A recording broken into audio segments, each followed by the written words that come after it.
Hi, in this video I am going to show you how to add activity in Bulbul CRM.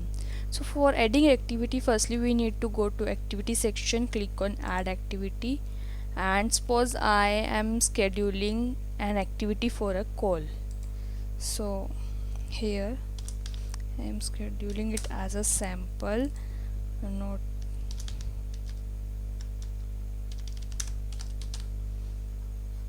Okay, I am entering here address,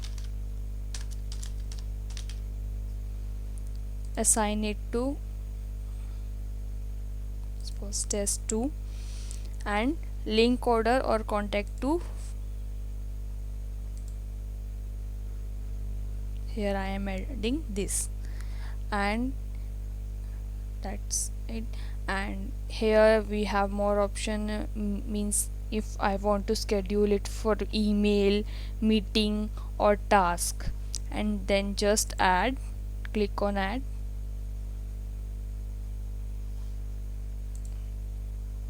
and here is our activity which we scheduled.